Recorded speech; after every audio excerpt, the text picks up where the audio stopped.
et la ville de demain. Donc je dois excuser Monsieur Matisse, l'historien qui devait faire une présentation, mais il a eu un décès dans sa famille, il ne peut pas être présent.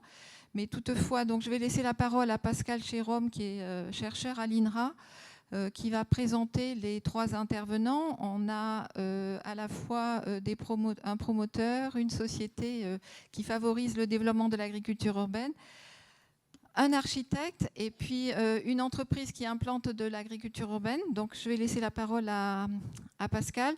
Donc, on vous montre 5 minutes avant la fin de votre intervention. Vous avez 2 personnes qui vous montrent le panneau 5 minutes. Mais voilà. Donc, bonjour à tous. Donc, on va commencer cette session avec Augustin Rosenthal, donc, qui est architecte et ethnologue, qui dirige une agence d'architecture à Paris, SOA, et qui, entre autres, a assuré le commissariat de l'exposition Capital agricole. Donc, il va nous parler des relations entre l'habité et le cultivé, et je lui laisse la parole pour 15 minutes. Bonjour, merci de cet accueil chaleureux. Donc, en effet, nous avons récemment fait cette exposition qui était une commande du pavillon de l'Arsenal, qui est donc le centre d'urbanisme de la ville de Paris, et qui est à la fois une recherche historique située sur l'île de France et en même temps un travail prospectif d'une équipe pluridisciplinaire.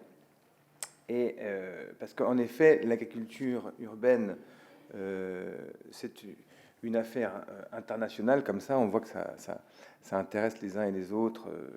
On est ce matin au Québec, et en même temps, c'est une question qui est éminemment contextuelle, puisque l'agriculture, c'est une affaire de sol, mais c'est aussi une affaire de culture agricole.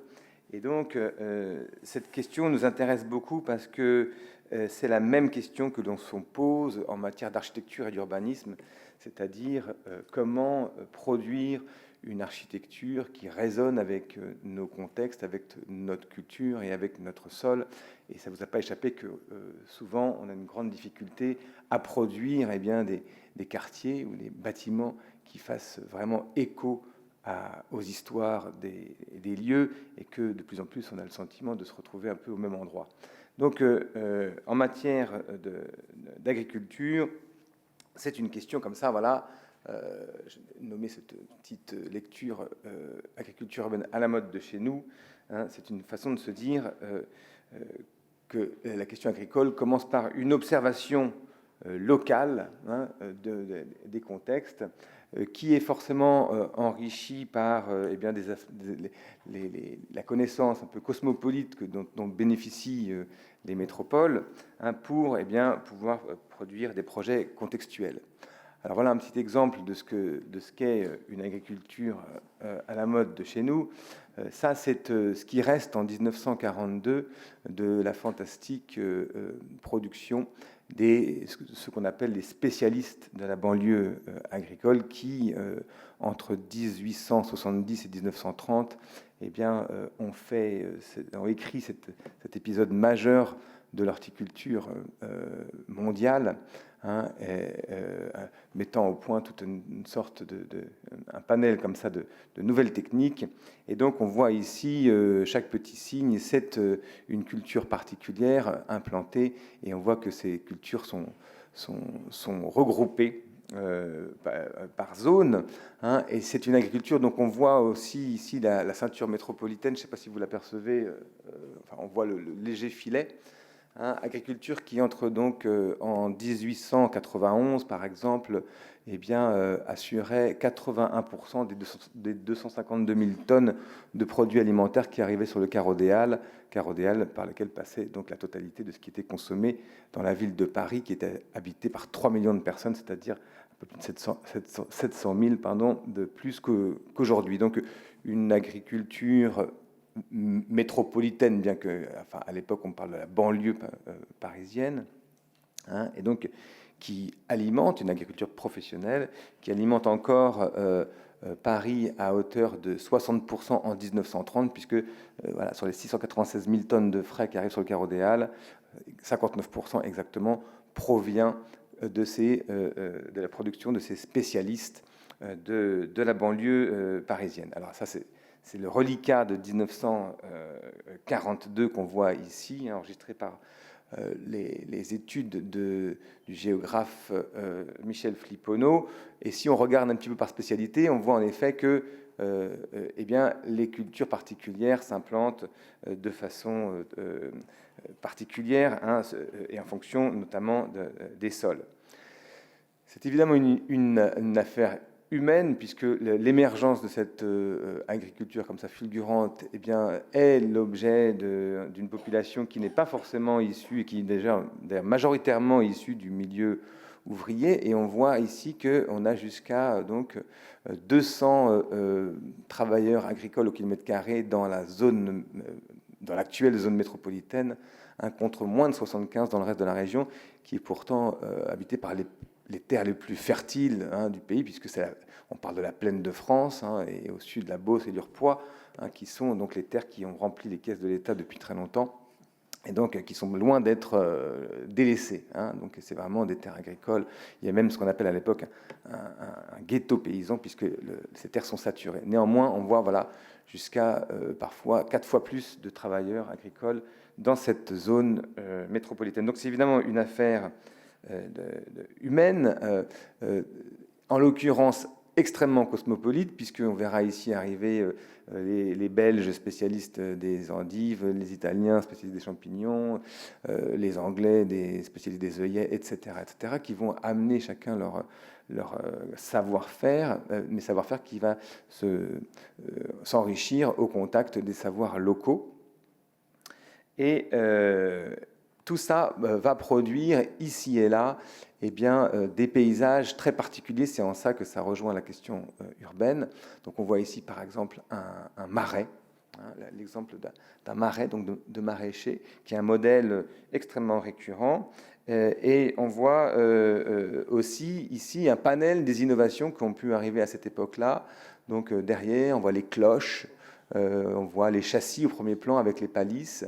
Donc tout ce petit monde, en quelques années, eh bien, va multiplier les récoltes, passant de 1 ou 2 récoltes par an jusqu'à 7, 8 récoltes par an, donc avec une productivité énorme, hein, et qui s'explique aussi par donc, le côté cosmopolite de cette population, mais aussi par l'accompagnement de l'État, hein, qui va inciter les uns et les autres à déposer des brevets et à publier une presse très, très abondante, une presse scientifique très abondante, et par la création, ou on va dire le boostage de l'école agronomique française, qui va passer un petit peu du statut de la botanique, on va dire intéressant quelques-uns, à une forme de démocratisation pour former une élite agricole. Donc voilà, un contexte très particulier de sol, un contexte humain, qui va former un paysage. Là, donc, on est en 1900. La question, c'est aujourd'hui, est-ce qu'on est en train d'assister également à une forme d'apparition de ces spécialistes? Ici, vous voyez donc Florent Seban, donc vous pouvez entendre la conférence que nous avons faite avec lui sur le site du pavillon de l'Arsenal, qui est passionnante, hein, ça s'appelle « Le pouvoir par la terre ». Et donc, on voit ici, en effet, un autre paysage se former, un paysage complexe, avec des machines aussi, des nouvelles machines, hein, donc une nouvelle forme d'innovation. Ça, c'est l'atelier paysan, avec des machines donc très agiles qui permettent finalement de cultiver des paysages plus compliqués, qui permettent de régler cette question qui nous taraude tous, c'est-à-dire valeur agronomique et valeur biologique des sols qui s'opposent, hein, puisque plus un sol est nourri, moins la biodiversité s'y développe a priori, sauf si ce sol présente une architecture complexe, hein, avec des imbrications, des limites, etc. Voilà, donc notre histoire, c'est la question de l'urbanisme agricole. Donc je vais vous raconter très rapidement à quel point, eh bien, cette campagne, cette banlieue francilienne est tout à fait à la fois agricole et urbaine. Ça, c'est le résultat d'un très long travail, puisque nous avons redessiné entièrement l'Île-de-France. Alors c'est un extrait simplement de l'Île-de-France, mais en 1900, à partir des cartes militaires, ce qui nous a permis de dégager, voilà, bâtiment par bâtiment, chemin, forêt, champs. Et quand on regarde de près la partie du bâti, en 1900, eh bien, on se rend compte que chaque quartier, chaque village eh bien, est impacté par la pratique agricole spécifique qui y est menée. Alors ça, c'est voilà ce qu'est cette campagne francilienne, habitée comme ça de façon très régulière par des petites communes. Et aujourd'hui, évidemment, bon, ça on s'y attendait, la partie urbaine qui a pris beaucoup de place, hein, mais le bâti passant simplement de 2,9 à 5,6% du territoire en emprise, qui est donc n'est pas autant qu'on peut l'imaginer en termes de bâti.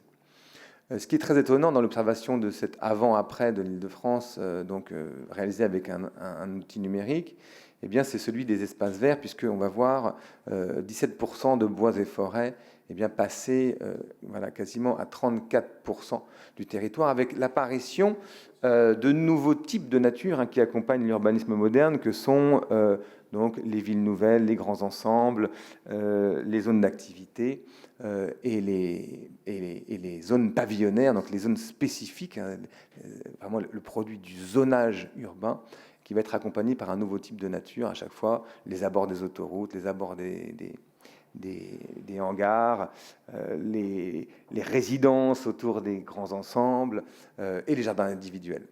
Et en fait, finalement, la part des espaces verts est tout à fait responsable dans la disparition de ces cultures spéciales. Espaces verts qui, malgré tout, sont souvent aussi responsables dans la chute de la biodiversité, puisque ce ne sont pas forcément des espaces complexes, ce ne sont pas forcément des espaces qui accueillent, oui, je vais aller plus vite, pardon, des essences locales qui soutiennent la question de la biodiversité. Vous m'avez bien fait de me prévenir. Voilà, la question agricole, on voit ici à l'observation des emprises agricoles en 1900 que eh bien, tout autour de Paris, dans la zone métropolitaine, encore une fois, il y a un véritable espace public, avec une ramification très serrée de rues et de chemins vicinaux qui, évidemment, a complètement disparu. Alors voilà ce qu'est cet espace public rempli du va-et-vient quotidien des travailleurs, à la fois dans les rues, dans les champs, mais dans les bois aussi, voilà, comme ça. On voit aussi la relation immédiate de l'habitat avec l'espace agricole. On voit ici, par exemple, des maisons, voilà, il n'y a pas de jardin avec une petite table ou un trampoline, tout ça est complètement, voilà, on habite... Voilà. Et c'est aussi un tissu qui est, dans lequel s'imbriquent énormément d'industries, de petites industries, notamment ici des industries de transformation des produits agricoles, des sucreries, des chamoiseries, etc., etc. Et un réseau de transport qui est tout à fait mixte, qui embarque dans ces convois du monde, du bétail, de la marchandise, qui s'arrête comme ça véritablement en plein champ, qui déballe voilà, des têtes en plein Paris, ou qui passent dans les villages et dans les hameaux, comme ça. Et la nature, à cette époque-là, eh bien, la totalité des bois et des forêts d'Île-de-France sont habités par une très vaste population de travailleurs, de chaînes industrielles à ciel ouvert qui tournent autour du bois. Voilà, donc on peut penser un petit peu à toutes ces questions-là autour de la métropole bordelaise, évidemment, puisque on a cette question de sol le long du fleuve et toute la question du bois qui est plus à l'ouest, dont on pourra peut-être parler. Donc voilà, je passe un petit peu rapidement, c'est pas grave, ça zappe. Voilà, toutes les pratiques, je vous disais, agricoles autour de Paris, eh bien, transforment véritablement le paysage. 1400 marais d'un hectare dans la plaine des Vertus, c'est-à-dire entre Saint-Denis, Stein, Pierrefitte. Donc il faut imaginer ce que font 1400 hectares comme ça imbriqués dans le tissu urbain, avec toujours le même dispositif, la maison de plâtre, les murs, les enclos. On le voit ici, par exemple, voilà ce que ça produit comme espace public, comme ville. Ça, c'est les murs à vignes de Thomery, donc un paysage extrêmement différent. Les murs à pêche, 15 millions de fruits par an, voilà, de Montreuil, de Bagnolet. On a, par exemple, 4000 fosses à Cresson dans la ville de Gonesse, une commune qui est vraiment toute petite, donc comme la façon dont ça impacte les 13 hectares dans la ville d'Ivry, de pépinière, pardon, tout ce qui est le pâturage fameux de la commune des Lilas qui accueille donc les 300 000 agneaux qui sont cultivés donc en 1900. Voilà, tout ce petit monde, évidemment, aussi impacte la ville elle-même, fabriquant des quartiers et des spécialités. Donc, la spécialité des sols engendre des quartiers et des formes d'urbanité particulières, venant aussi se traduire dans des quartiers spécifiques dans la ville. Petit détail très important, c'est que toute cette agriculture des spécialistes, elle est faite entre la ville de Paris et les grandes plaines extrêmement fertiles de l'Île-de-France, sur des terres extrêmement médiocres d'un point de vue agronomique, et donc terres qui vont être amendées par les déchets et les boues de la ville, tellement amendées, donc pour fabriquer ces petits hectares extrêmement fertiles, que sous la pression foncière à partir des années 30, quand ces spécialistes devront déménager, ils déménageront avec leurs terres, donc déménageant 1 hectare fois quelques 60 cm avec un foisonnement, fabriquant facilement 10 000 m3 de terre à déménager. Alors évidemment, on retrouve actuellement des paysages sur l'espace public à peu près similaires. On espère qu'ils pourront aussi être pas seulement de ce qu'on appelle le part-time farming, ce qu'on vient de voir, c'est-à-dire avec les activités citoyennes ou particulières, mais plutôt avec des agricultures professionnelles. Petite image pour vous dire ici que ce qui nous taraude aujourd'hui, c'est cette opposition qu'a ancrée en nous l'urbanisme moderne, qui oppose les espaces verts comme des espaces de jouissance et de liberté à l'agriculture comme un espace de production et de rentabilité. Et comme on est tous des enfants d'agriculteurs, on a tous en tête qu'il faut que l'agriculture soit adossée à une forme de bon sens et que si elle n'est pas rentable, eh bien, elle n'a pas lieu d'être. C'est une question qu'on réinterroge beaucoup, puisqu'on peut tout à fait imaginer que l'espace agricole est aussi un espace de jouissance, est aussi un espace public, est aussi un espace de gratuité. Bon, quelques initiatives comme ça, des frères Janin, très connus en la matière, à Lyon, comment est-ce qu'on fait un parc dans une ferme d'élevage, et comment est-ce qu'on retrouve donc la dimension vicinale. Bon, je vais passer parce que évidemment ça n'a pas raté, je suis trop rapide, je suis trop lent. Juste un mot pour terminer en disant qu'est-ce que c'est que la stratégie d'urbanisme agricole. C'est 3 choses, c'est partir aussi à la conquête de la réurbanité des espaces ruraux, de réouvrir les chemins, de aussi imaginer une forme d'habitat, une nouvelle forme d'habitat pour les jeunes qui s'installent aujourd'hui, qui ne sont pas assez nombreux et auxquels il faut s'intéresser dans leurs conditions de vie urbaines. Et puis c'est aussi réinvestir et restaurer la ville, et donc on voit ici toutes les tâches représentent les zones spécifiques de l'urbanisme moderne. Donc toutes les tâches que vous voyez ici, ce sont des zones, des monofonctionnelles, grands ensembles, zones d'activité, etc. Donc trouver des stratégies pour redévelopper des formes agricoles. Et puis troisièmement, c'est par l'architecture, donc organiser à l'échelle métropolitaine ces territoires agricoles de petite dimension, comme on les voyait, les spécialistes, quand ils sont arrivés en 1900 avec 1 hectare, c'est tout à fait risible par rapport au standard de 15 hectares que pratiquait le monde paysan à l'époque. Et ils ont rivalisé très rapidement d'un point de vue économique sur 1 hectare, avec ce monde agricole qui était au minimum de 15 hectares. Donc aujourd'hui, ça peut paraître ridicule. Parfois, on a des tout petits espaces, mais on peut penser que des économies pourront demain s'asseoir là-dessus. Donc, quel est le rôle de l'architecture ? C'est de rendre visible et compréhensible sur le territoire ces activités agricoles. Donc, je vous montre rapidement 2 petits exemples. Ça, c'est une ferme en Chine que les Janins avaient pris dans l'exposition pour dire... on pourrait partout implanter dans les aires d'autoroute qui sont finalement très souvent en contact de terres agricoles, des fermes autoroutières comme ça. Donc là, ici, on vient, c'est en l'occurrence une ferme qui transforme les produits d'une CUMA, donc associative de production d'huile et de divers produits. Donc on peut acheter ça, des produits en gros, en s'arrêtant sur l'autoroute. Ça, c'est une petite ferme de quartier qui est fantastique, qui est faite par l'atelier d'architecture autogérée. Il faut voir ce que cette ferme et ses abords ont fait en termes de renouvellement des grands ensembles, moi, j'ai jamais vu une cité d'habitation bouleversée, enfin, autant améliorée, puisque on sait très bien que ce dont on souffre, ces territoires, eh bien, c'est plutôt des questions d'espace public et plus que des questions d'architecture, même si certains sont dérangés par l'architecture des bars et des tours. En tout cas, c'est vraiment le sol qui est important. Aujourd'hui, l'atelier d'architecture autogérée ouvre une nouvelle ferme à Bagneux, à Gennevilliers, donc bon, faut suivre leur travail, c'est fantastique. Ça peut être aussi évidemment des choses beaucoup plus robustes et à l'échelle de la distribution. Je pense aux mines, par exemple, à Bordeaux. Que deviendra-t-il? Voilà. Des petits dessins pour vous dire que, de notre point de vue, cette question d'urbanisme agricole, elle doit s'appuyer sur une reconnaissance scientifique, chiffrée, très pointue, historique,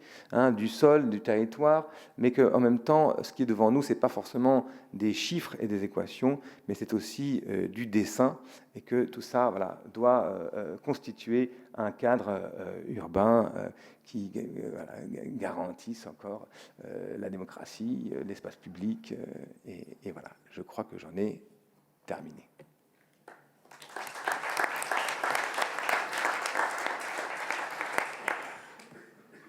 Donc, merci à vous pour cette présentation très intéressante.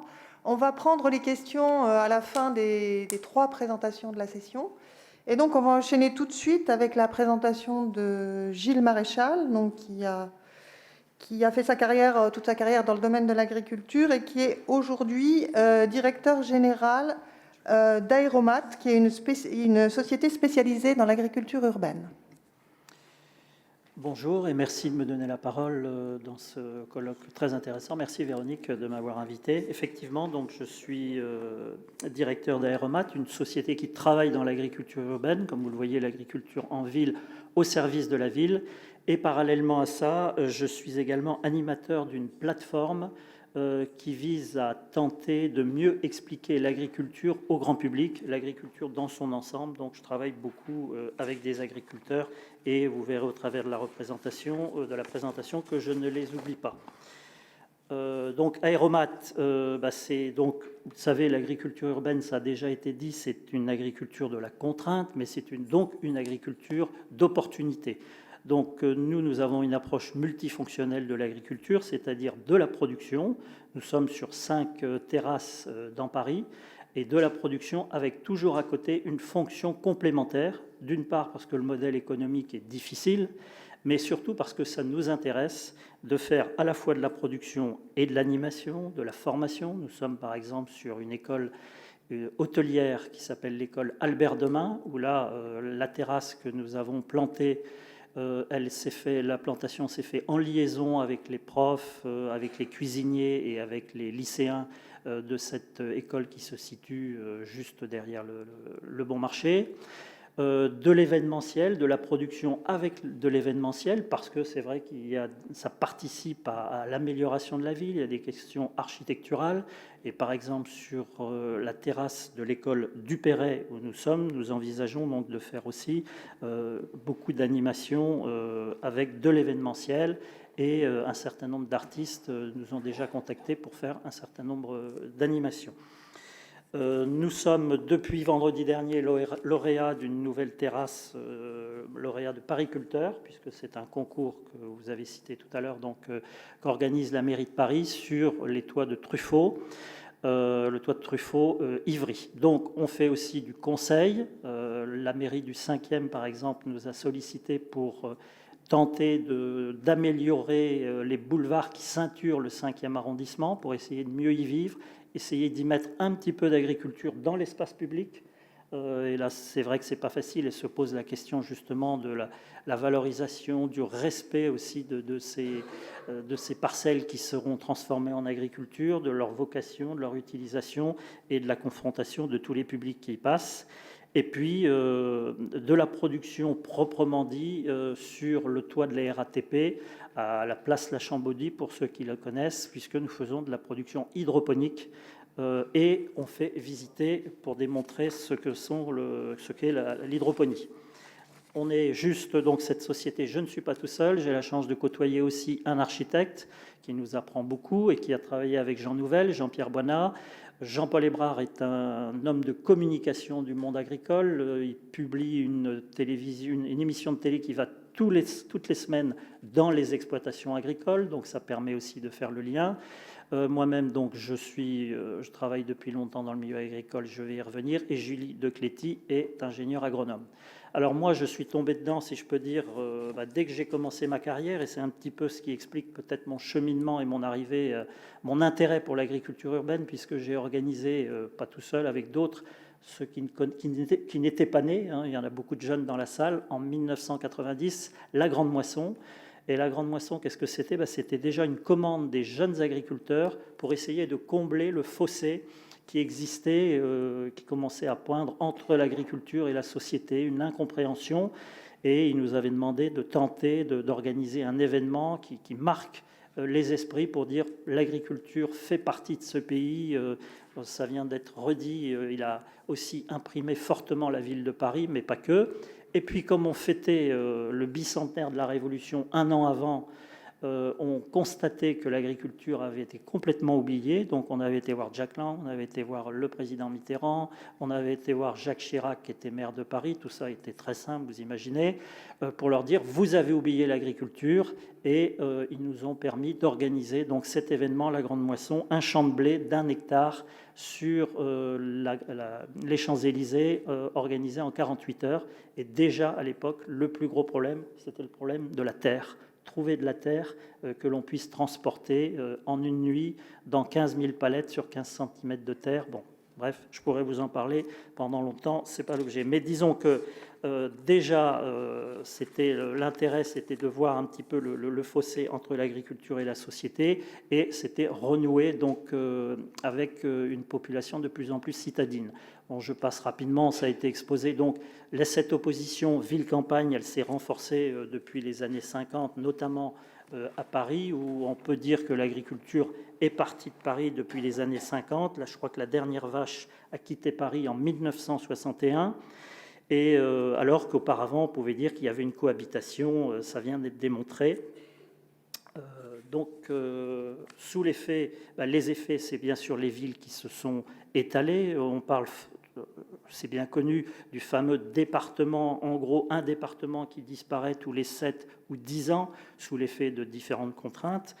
Donc, les espaces agricoles sont quand même de plus en plus limités. Et donc, la fameuse fracture agricole, pardon, une fracture existe donc et s'accentue. On a d'un côté une ville qui se minéralise de plus en plus, qui est confrontée à des problèmes de pollution, je ne vais pas revenir là-dessus, à des problèmes aussi de gestion de population, de surchauffe, de gestion de l'eau, et qui aspire à mieux vivre, qui veut justement profiter de son espace public d'une façon en y vivant mieux. Et de l'autre, on a une ruralité qui se désertifie, une agriculture qui est confrontée à un problème de renouvellement.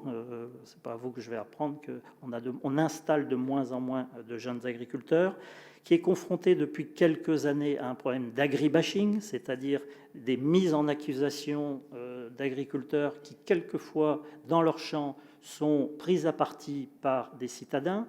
Donc, il y a vraiment un problème de compréhension avec des populations qui ont du mal à se comprendre de plus en plus. Et cette agriculture, elle hésite aussi entre nourrir le monde et puis aussi répondre à la demande de plus en plus locale qui s'exprime au travers des villes. Bon, alors bien sûr, il y a les smart cities, il y a le numérique qui tente de recréer des liens, mais c'est quand même relativement artificiel. Le café du village, vous le savez, n'existe plus. Il y a des tiers-lieux qu'on voit apparaître dans Paris, notamment, moi je cite cela parce que je les connais, ceux qui ne connaissent pas Ground Control par exemple, c'est un tiers-lieu qui prend naissance soit sur des friches, soit sur des lieux qui étaient dénués d'intérêt. Bon, c'est pas inintéressant, mais très vite, ces lieux vont être repris ou récupérés à des fins spéculatives. Bon, pour autant, il ne faut pas être, ne voyez pas dans cette présentation quelque chose de nostalgique. Moi-même, j'ai travaillé dans la Meuse pendant 7 ans. Je peux vous assurer que la ville me manquait. Donc, j'aspirais à revenir dans la ville. Et donc, tout ça pour vous dire que notre philosophie, c'est que la ville a besoin de la campagne, comme la campagne a besoin de la ville. Et qu'il faut essayer de tendre vers une approche équilibrée. Comment ? Alors, ce qu'on propose, nous, c'est une idée assez simple, hein, c'est de ne pas écarter l'agriculture des réflexions que porte l'agriculture urbaine, qu'on ne recrée pas une caste, entre guillemets, de nouveaux agriculteurs qui, je dirais, ne prennent pas en compte ou ne valorisent pas ce que peuvent apporter aussi les agriculteurs, je dirais, classiques. Il y a un désir d'agriculture qui s'exprime de par la population, on le voit de plus en plus. Ils expriment, les citadins, la volonté de produire ou de voir produire en ville une partie de leur alimentation.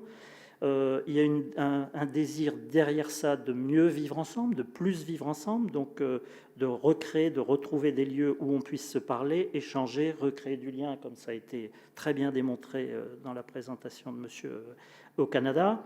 Et puis, de la même façon, le monde agricole n'est pas exempt de critiques, c'est-à-dire je suis bien placé pour le savoir, c'est un monde qui se regarde un peu le nombril et qui a longtemps vécu en consanguinité et qui regarde un petit peu avec condescendance la mise en place de l'agriculture urbaine.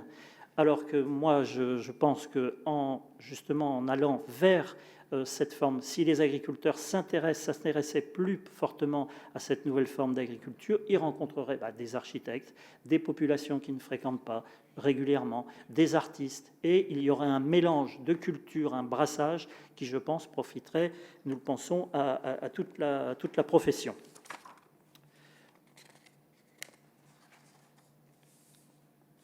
Je le passe. Donc ces lieux, c'est un petit peu ce que nous on appelle des agri-labs qu'il faudrait à la fois recréer dans la ville pour permettre justement de recréer ces lieux de rencontre.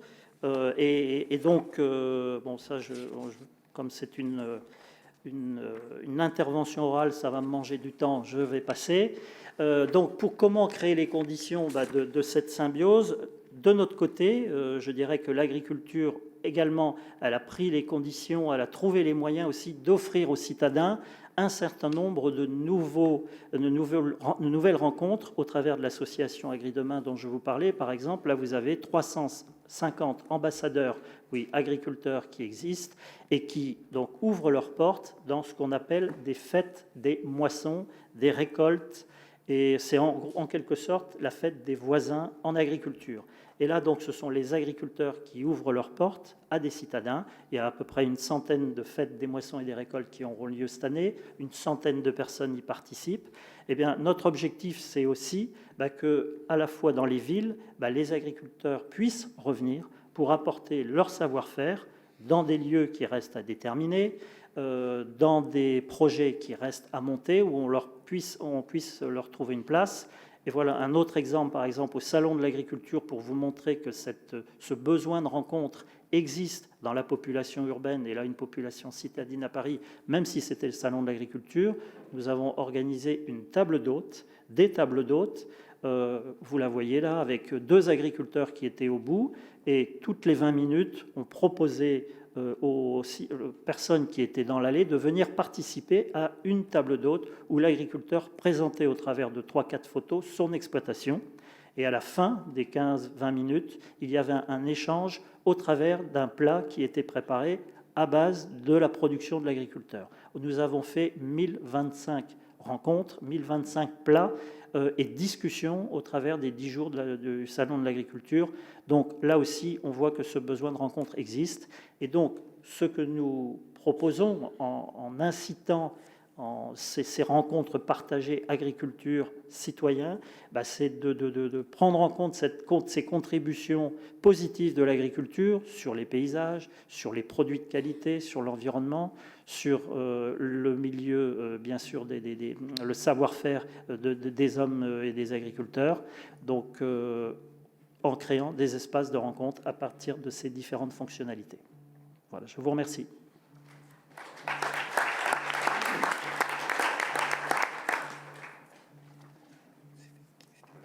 Donc, merci pour cette présentation qui nous fait voir que l'agriculture urbaine, c'est bien tout un foisonnement d'initiatives. On va continuer donc avec Paula Munier d'Urbalia, qui est également un bureau spécialisé en conseil en biodiversité et agriculture urbaine, et Jean-Noël Galvon de l'ADIM Nouvelle-Aquitaine, qui est une société de développement immobilier de Vinci Construction France, et qui vont nous expliquer pourquoi les promoteurs plantent des tomates. Oui, bonjour à tous. Donc avec merci encore à Véronique aussi de cet accueil et de nous avoir associés dans l'exercice, avec un titre un peu provoquant, entre guillemets, sur ce sujet des promoteurs plantent des tomates.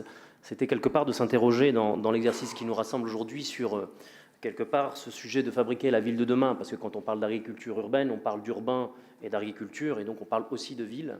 Et la question qui nous interroge, nous qui concourant quelque part à fabriquer, à accompagner tous ceux qui transforment les villes, qui développent la mobilité, qui améliorent la qualité de vie, qui valorisent les ressources et le respect de l'environnement. C'est un peu ça notre métier, si j'ose dire. On est un outil au service d'eux, au service des collectivités, au service de cette ambition territoriale, croyant, pratiquant de la gouvernance publique forte, parce que ce qui nous rassemble aujourd'hui, c'est aussi grâce à une ambition de territoire. Et bien, au travers de cela, on s'est posé, nous, une seule question. Alors, je vois que malheureusement, les 3 maires sont partis, mais je vais la poser quand même. La question qu'on pose et qu'on se pose tous, c'est pourquoi je viendrais vivre à Rosemont, pourquoi je viendrais vivre à Bègles ou à Parampuire. Aujourd'hui, qu'est-ce qui ressort de cette attente des citadins? Qu'est-ce qui ressort de cette envie des citadins? Pourquoi je veux vivre ici? Et donc, aujourd'hui, de nombreuses études, et c'est plutôt encourageant, je l'espère pour nous tous aujourd'hui, c'est que ces études nous disent aujourd'hui 2 facteurs clés dans l'envie aujourd'hui de vivre à tel endroit, dans telle ville. C'est tout d'abord que 90% des citadins veulent le retour de la nature en ville. À cela, il y a 2 raisons. C'est qu'il y a évidemment d'abord la prise de conscience forte d'une transition que moi j'appellerais plutôt sociétale, qui recouvre à la fois l'économique, l'environnemental, et tous les enjeux de gouvernance au travers de cela. Mais aussi un constat qui est fait par les anthropologues en particulier et diverses grandes entreprises qui ont pris conscience que travailler dans cet environnement-là, dans les villes, amenait un grand gain de productivité. Et pourquoi ça a un intérêt évident? C'est qu'aujourd'hui, quand on parle de territoire, on parle aussi d'attractivité des territoires, on parle de complémentarité des territoires, quand on veut être poli, pour ne pas dire en clair de concurrence des territoires. Et aujourd'hui, pour que des villes ou des territoires soient attractifs, il faut aussi qu'il y ait de l'emploi, des habitants et de l'emploi. Et donc, ce retour de la nature en ville participe aujourd'hui clairement à des stratégies d'entreprise qui veulent redonner cela à leurs employés, à leurs salariés, pour que non seulement ils s'épanouissent au travail, mais dans leur quotidien, où justement aujourd'hui, l'un et l'autre est intimement mêlés. Et c'est la deuxième attente qui ressort de ces enquêtes, qui est en fait de dire que la ville doit nous redonner du plaisir, doit nous redonner du temps de plaisir, du temps de disponible. Aujourd'hui, dans notre quotidien, on est tous un petit peu dans un cadencement soutenu, professionnel, personnel se mélangent. Et donc, comment est-ce qu'aujourd'hui, notre ville, grâce à l'urbanisme, l'architecture, la connexion entre les individus, comment sortir du smartphone qui aujourd'hui nous isole complètement, et donc, cette attente-là forme aujourd'hui, et on le voit de façon complètement naturelle, une réponse magique, évidemment, à l'agriculture urbaine. Et c'est là où on parle dans ces territoires de ce qu'on appelle d'économie expérientielle. On veut retrouver donc un modèle économique lié à l'expérience. Dans nos villes, là c'est une photo des quais de Bordeaux, est-ce que demain on veut ça? Je reviens 30 secondes en arrière. Est-ce que demain, c'est une vue de Bordeaux illustrée? Vous devinez la Cité du Vin en haut à droite, qui émerge encore un peu.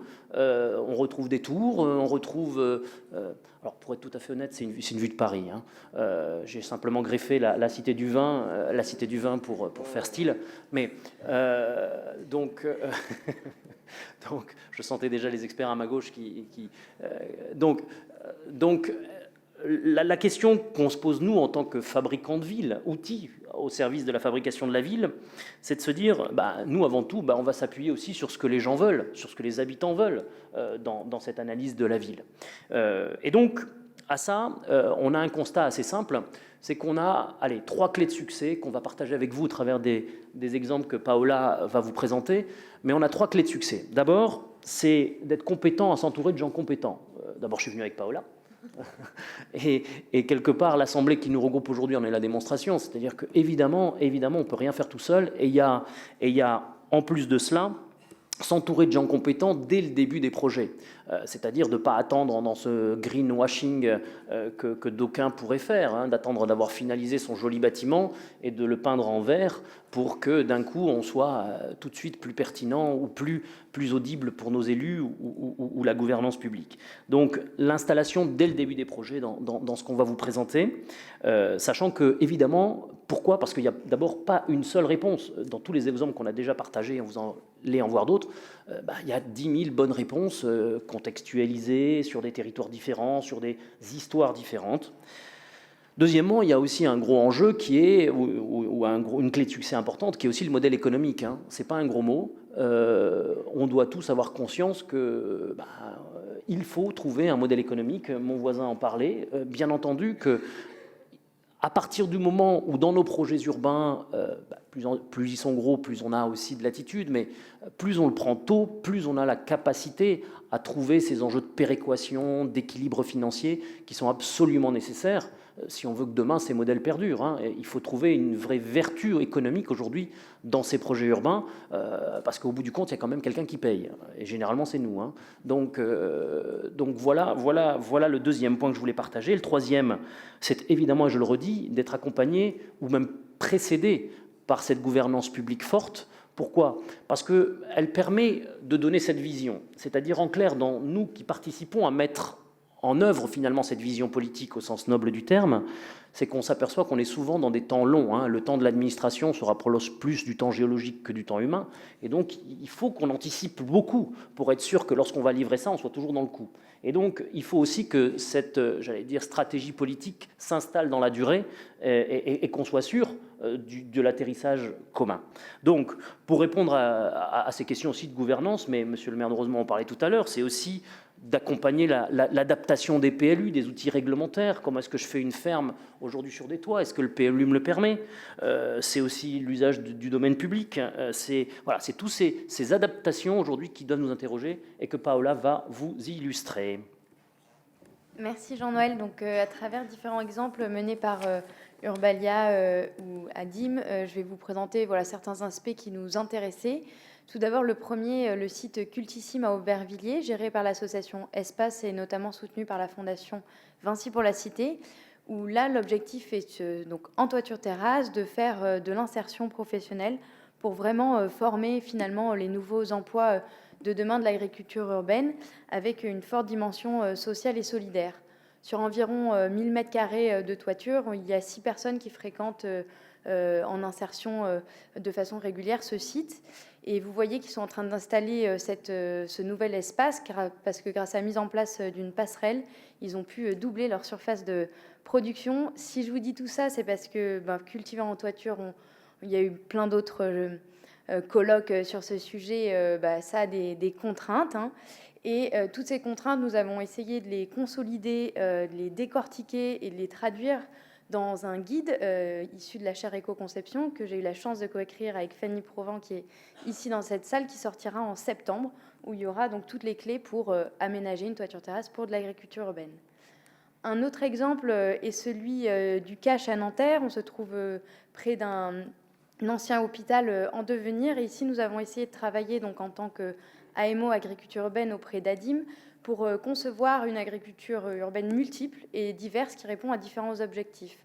Au sol, on a un espace de 1000 m² qui permet de mettre en place un jardin de santé et de convivialité où on vient proposer des animations ciblées, ici pour décloisonner les publics, aider des personnes isolées à se mélanger donc, avec d'autres populations. Ici, une des nouvelles personnes qui arriveront sur le site lors de la livraison de ces logements.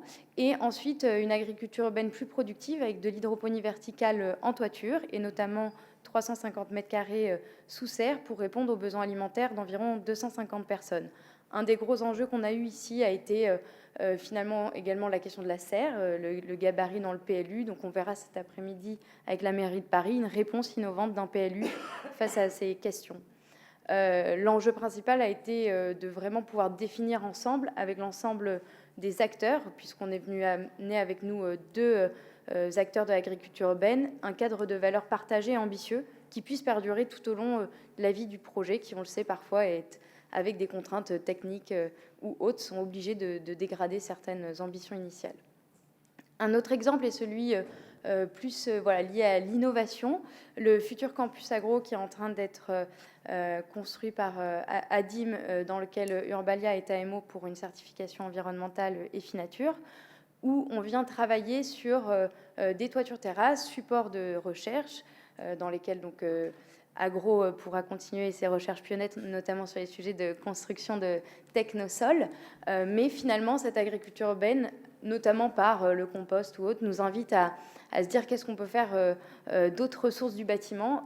Vinci Construction France est en train de construire un des premiers bâtiments qui va utiliser qui va biofiltrer les eaux usées pour une ferme urbaine qui est exploitée par Sous les Fraises, qui est ici présent aujourd'hui. Et peut-être aussi la question de l'urine. Il y a des recherches en cours. Bon, j'ouvre des portes, si jamais ça peut amener à des discussions plus tard. Et également des toitures pour la biodiversité, avec la question ici plus de comment finalement je connecte toutes ces toitures en agriculture urbaine ou végétalisées de façon plus classique pour créer des réels corridors écologiques. On a un peu parlé de biodiversité tout à l'heure. Bon, alors je vais passer très vite sur les autres exemples puisque le temps passe. Ici à Besançon, nous avons conçu une ferme urbaine sur le toit d'une usine de micromécanique où finalement le propriétaire souhaitait pouvoir fournir gratuitement des paniers à ses salariés. Donc 700 mètres carrés, c'est un challenge. On a réussi à multiplier la surface de production grâce aux espaces au sol. Et finalement, ce projet nous montre que, comme Jean-Noël l'a bien exprimé, on a un vrai besoin de tout à chacun, que ce soit maintenant sur nos lieux de vie ou nos lieux de travail, de retrouver du sens et de retrouver des valeurs qu'on partage. Nous avons mené une enquête avec Harris Interactive sur un panel de 1000 salariés. On a pu voir que 74% des salariés sont intéressés pour acheter des produits issus de l'agriculture urbaine sur leur lieu de travail.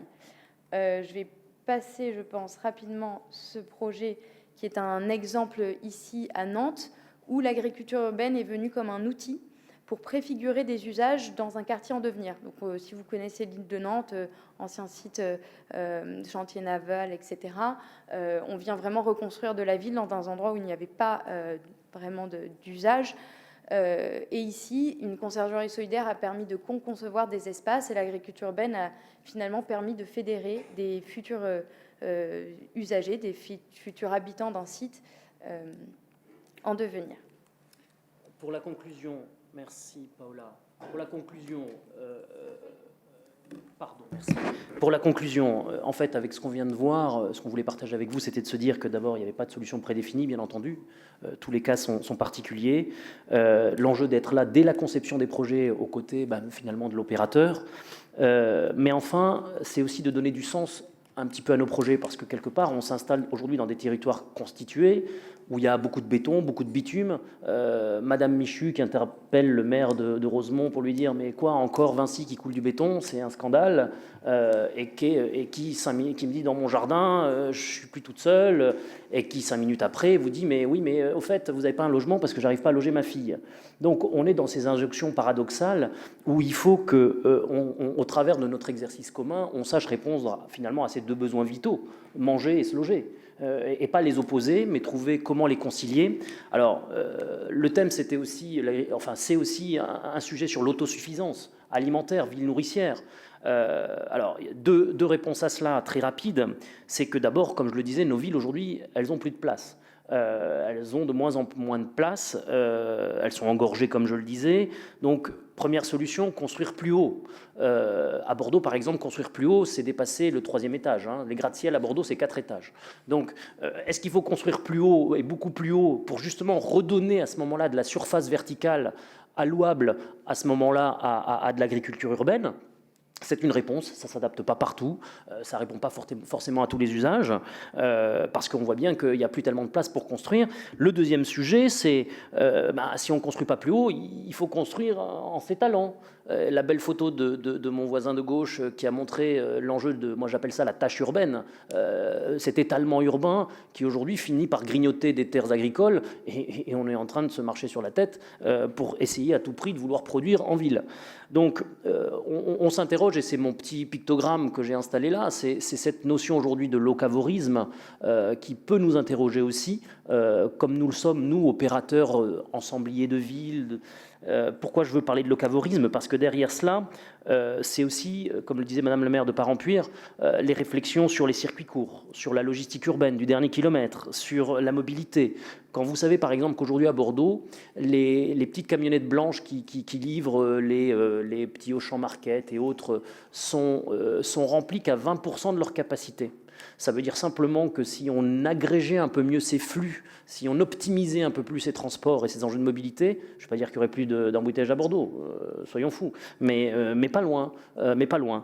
Donc, quand on voit par exemple Albi, ville d'Albi, 50 000 habitants, qui se donne comme ambition sur cette thématique de l'agriculture urbaine d'être en 2020 autosuffisant, dans un rayon de 60 km. C'est aussi des pistes pour éviter l'acharnement thérapeutique quelque part, pour se dire formidable, Bordeaux ou l'agglo devient demain autosuffisante de ce point de vue-là. Il y a peut-être à raisonner un petit peu plus en ville archipel et en territoire archipel qui aujourd'hui, d'ailleurs en France, nos aménagements urbains le permettent grandement, le tissu viaire est une réponse majeure à cela. On ne va pas fermer Agen ou Bergerac. Donc il y a quand même des sujets d'interconnexion à travailler. Merci.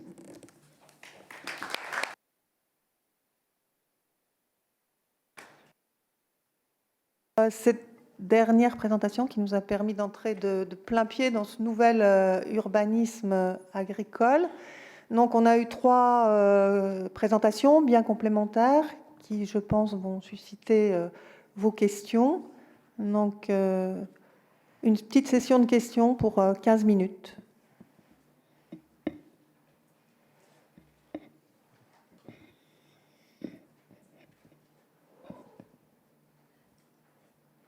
Quelqu'un se lance? Pas de questions, c'était trop clair. Peut-être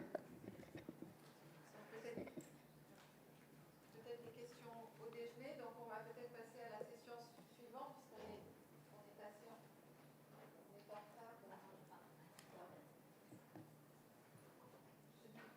Pardonnez-moi. Donc on va peut-être passer à la session suivante, donc qui est les villes parlent d'agriculture urbaine. Donc après avoir eu un petit panorama de l'avenir avec nos intervenants, on va essayer de voir comment les administratifs et les politiques publiques sont mises en place au sein de certaines villes. Donc Éric Duchemin, qui est directeur du laboratoire de l'agriculture urbaine à Québec. J'ai oublié de le dire tout à l'heure, c'est grâce à lui que ce colloque a lieu à Bordeaux aujourd'hui, et grâce à sa collaboration, j'ai fait l'école d'été l'année dernière à Montréal, et c'est comme ça que j'ai connu bon nombre de participants. Donc merci Éric, pardon pour ton oubli tout à l'heure. Merci. Donc, je pense qu'on a bien vu que l'agriculture urbaine, si voici 10 ans, c'était considéré comme une mode passagère, parce que c'est ce qu'on se faisait dire voici 10 ans, 10, 12 ans, que ce n'est pas une mode passagère, que c'est bien ancré. On a vu des projets et on a vu aussi le maire François Croteau bien présenter la place des politiques publiques, des instances municipales, collectivités, dans ce rôle qu'elle peut avoir pour la structuration, la planification. Et on le voit en plus, du moins au Québec, il y a actuellement des stratégies de planification. Presque toutes les villes sont en train de planifier l'agriculture urbaine dans leur urbanisme, dans les politiques. Donc, de ce fait, on pensait important pour le colloque d'avoir un panel d'expériences des villes qui parlent d'agriculture urbaine, donc Paris, Bruxelles, Montpellier Métropole et Bordeaux Métropole. Et on va commencer avec Léon Carax de Paris, donc dans l'équipe des pariculteurs, entre autres. Donc, je vais te laisser la parole sur le développement de l'agriculture urbaine à Paris et les politiques publiques locales que vous avez mises en place. Bonjour à tous. Merci de donner la parole à la ville de Paris. Moi, je vais essayer de faire rapide et de vous donner un peu une lecture de ce qui a été mis en place depuis quelques petites années à Paris et en quoi on peut assez légitimement parler de la construction véritablement d'une politique publique sur cette question de l'agriculture urbaine qui vient un peu emporter un mouvement qui existait en partie, qui était là et en fait où on voit que la ville fabrique un dispositif qui vient nourrir un écosystème qui en partie existait déjà, mais vient véritablement le féconder en construisant des stratégies différentes. Profitez bien de l'image qui est là, ce sera la seule de ma présentation. Je m'en excuse, qui est peut-être un peu techno, mais on travaille aussi beaucoup avec les images, pour faire référence à une des interventions précédentes. Je ne sais pas comment je fais tourner le petit bidule. Ah, il est là. Je vais le prendre. Voilà, c'est ça. Rapidement, j'ai un premier slide sur. Bon, là, ça sert à rien de revenir sur tout ce qui a déjà été dit sur le pourquoi en termes de politique publique. Tout ça a du sens. Vous l'avez sous les yeux, vous le connaissez. Je passe. Peut-être rentrer directement dans le vif du sujet sur à Paris. Quelle a été la commande en fait? Déjà, vous dire d'où je parle, c'est-à-dire que je parle d'une ville qui est une petite ville en fait, qui fait 105 km². Ça c'est les héritages des politiques institutionnelles françaises. On n'a toujours pas véritablement d'outils politiques métropolitains et la maire de Paris est maire d'un périmètre qui est contraint par le périphérique. Du coup, on est dans un contexte qui est, vous le savez, ultra dense. On est de l'ordre de 22 000 habitants au kilomètre carré, dans un territoire qui est très, très, très majoritairement bâti, avec peu d'espace disponible, et sur les rares espaces disponibles, des sols qui sont en partie lourdement pollués, quoi. Du coup, en 2014, après l'élection de la maire Anne Hidalgo, il y a une commande politique qui est très claire. Ça se traduit sous forme d'une feuille de route. Chaque adjoint à la maire repart avec sa feuille de route. Et en gros, dans la feuille de route de l'adjointe en charge des espaces verts, il y a vous ferez en sorte qu'à la fin du mandat, en 2020, il y ait 100 hectares de bâtis végétalisés, dont 30 hectares dédiés à de l'agriculture urbaine. Là-dessus, les choses n'ont pas été... Alors, ça a été fabriqué, ces 100 hectares et ces 30 hectares, ils ne tombent pas du ciel, ils tombent d'études assez fines qui avaient été faites par l'APUR, l'Atelier parisien d'urbanisme. Je vous passe les détails de ces études, mais en gros, voilà, on a regardé avec du travail de terrain, avec de la cartographie aérienne, de la photo aérienne, des potentiels. On a regardé sur ce potentiel-là lequel était véritablement exploitable, et à un moment, il y a eu un arbitrage en disant, bon, voilà, il faudra atteindre ces surfaces. Donc l'objectif au départ, au-delà des éléments que j'ai pu présenter très rapidement avant sur le slide, il y a eu à un moment la fabrication d'un objectif chiffré en termes de superficie. Et c'est relativement important à avoir en tête après dans les outils qu'on a pu mettre en place. Alors cet objectif chiffré, ce n'est qu'un chiffre, mais évidemment l'idée c'était de développer tous les axes de politique publique qu'on a pu voir avant. Du coup, hop là, pardon, qu'est-ce qui se passe? Je ne sais pas. C'est bon? Non.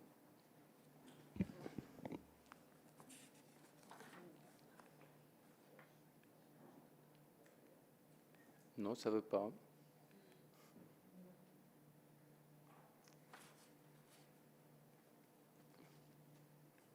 Je suis désolée, j'ai un petit souci avec le réseau. L'ordinateur ne se connecte plus. 30 secondes. D'accord. Bon, je vais continuer. On verra quand on retrouvera le PowerPoint, peu importe. En gros, ce qui se passe, c'est qu'en 2014, au moment où ces objectifs sont sont affichés, il faut les mettre en œuvre et on constate assez vite. Alors moi, j'étais pas dans l'équipe à ce moment-là, mais c'est ce que j'en ai compris, ce qu'on m'a raconté. Et, ce qu'on constate assez vite, c'est qu'en fait, on n'est absolument pas outillé en interne ville pour déployer cette politique publique. Parce que quand la direction des espaces verts, qui est la direction qui est en charge de déployer ce programme-là, s'interroge, elle constate assez vite qu'elle a besoin de travailler avec d'autres directions, la direction de la construction, de l'architecture et du patrimoine, que eux ont d'autres priorités, l'idée d'aller végétaliser des toitures alors que ils sont sur des problématiques beaucoup plus opérationnelles, de gestion sécuritaire des bâtiments et autres, ça leur passe loin. Et assez vite, on constate que voilà, on n'a pas d'outils, on ne sait pas faire. Et la ville se dit j'ai besoin de m'outiller, d'aller chercher une assistance à maîtrise d'ouvrage. Donc on fait très rapidement en 2015 un marché d'assistance à maîtrise d'ouvrage. On passe sous le seuil des 200 000 euros pour monter le dispositif assez vite. Et là, on va chercher à la fois des gens qui ont des compétences en matière bâtimentaire, des gens qui ont des compétences en matière de communication, en matière de montage de projets. Et on voit qu'on va chercher en fait à l'extérieur des compétences qu'on n'a pas au sein de la boutique Ville de Paris, qui pour autant est quand même une grosse machine. Et là, c'est pareil. On a un premier marché. Donc là, je parle vraiment de la structuration en interne. Comment une boutique collectivité essaie de s'adapter à un sujet qu'elle ne connaît pas et sur laquelle pourtant elle doit s'investir. Un premier marché qui est lancé donc en 2015, qui est suivi par un deuxième marché en 2016 qui est beaucoup plus important et sur lequel on prend le temps en fait de construire un marché plus travaillé, plus fin. Et ce qu'on constate aujourd'hui, c'est que ces compétences qu'on est allé chercher à l'extérieur, maintenant on commence à les intégrer en interne, Ville de Paris, avec des équipes qui s'étoffent, ce qui n'était pas le cas au départ. En fait, au départ, les équipes qui travaillaient sur ces sujets-là étaient essentiellement en pilotage de prestataires extérieurs. Et on voit que maintenant, en fait, ces compétences sont intégrées dans la ville. Qu'est-ce qu'on a mis en place ? On a mis en place en fait un outil qui était l'appel à projet. Là, j'en ai listé l'essentiel d'entre eux. Peu importe le détail, mais ce qui ressort de tout ça, c'est qu'on est allé chercher des opportunités foncières sur du patrimoine de la ville, sur du patrimoine de partenaires, en essayant de les convaincre de l'intérêt de ces politiques publiques. Et puis ensuite, on a lancé une grosse machine à dérouler de l'appel à projet. Qui a embarqué d'autres administrations, dont d'autres services de la ville de Paris. C'est-à-dire que vous allez voir, quand vous êtes à la direction des espaces verts, vous allez voir les petits collègues de la direction de la jeunesse et des sports en leur disant t'as pas un gymnase avec une toiture terrasse qui a suffisamment de portance, t'as pas une école, t'as pas ci, t'as pas là, donc on va chercher, on fait de la prospection, quoi. La même chose avec des partenaires. Là, il a fallu, c'était un peu du bricolage aussi, hein, c'est chacun qui sort son carnet d'adresses, qui va voir un tel, et puis finalement on arrive à embarquer un nombre de partenaires conséquents. Aujourd'hui, on a, je vous ai mis sur le slide d'après, une vision un peu transverse des structures qu'on a embarquées dans l'aventure, que ce soit d'autres collectivités. Et ça répond un peu à la problématique que j'évoquais au début, c'est-à-dire que voilà, on est enfermé au sein de notre ville de Paris. Et on voit que ce programme-là, il compris du sens à l'échelle d'un territoire beaucoup plus large et qu'on a d'autres collectivités qui viennent frapper à la porte en nous disant voilà, on aimerait être partenaire et de fait ce dispositif d'appel à projet qu'on a appelé pariculteur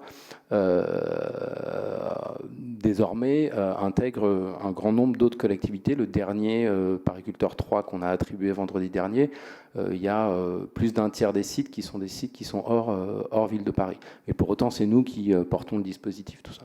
Et puis X partenaires, notamment beaucoup de bailleurs sociaux qui ont du gros patrimoine et d'autres structures qui elles aussi ont du patrimoine. Un outil qui a été aussi hyper efficace c'est le droit des sols, en fait. C'est complètement fondamental. C'est-à-dire que on est allé, plus que déverrouiller, on est allé contraindre et faciliter différents types